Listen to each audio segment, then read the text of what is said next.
I'm Elizabeth Gooding from Inkjet Insight, and I'm here today with Inkjet evangelist Pat McGrew, and we're here to talk about trends coming up to drupa. Pat, welcome. Thank you. I'm delighted to be here to talk about the sex and sizzle of drupa. All right, yeah. So speaking of sex and sizzle, some of the sexiest stuff is workflow, right? It is always the sexiest thing, and it's the least understood. If you look across our industry, not one of the presses, not one of the finishing configurations will work unless you have a workflow in front of it.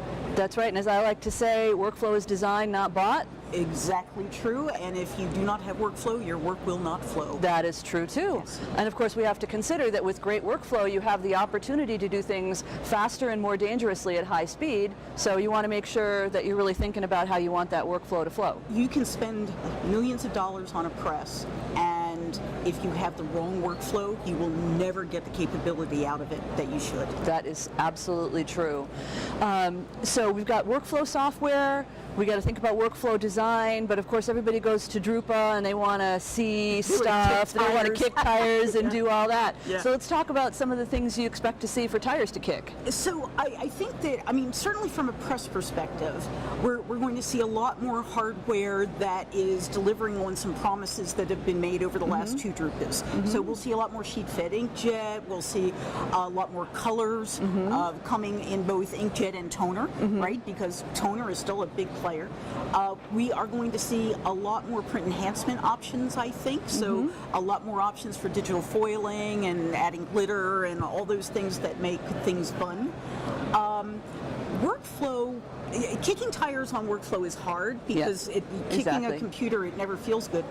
But one of the things I think we're also going to see is a lot more software that is easier to use for workflow. If you're being asked to write code to make your workflow work, you're probably talking to the wrong company.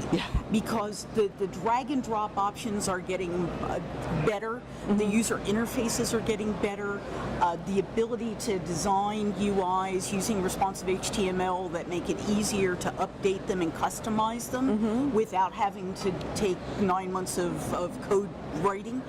Those are all coming, and what I'm really hoping is that we're going to see a lot more of that on big screens near the presses that they're driving, so that an attendee can come up and not only get a sense of what the press can do, but will also be able to understand what their teams are going to have to do in order to enable the workflow that drives the press at capacity. Right. Well, and in terms of kicking those tires with the workflow all the way through the process, I think we will see some complex configurations of different devices, finishing on the back end, turning corners onto a bunch of different devices, and showing how you can change up that workflow from the software on the front end to generate a book or catalogs, magazines, that type of thing. Catalog one day, posters the next day, direct mail the next.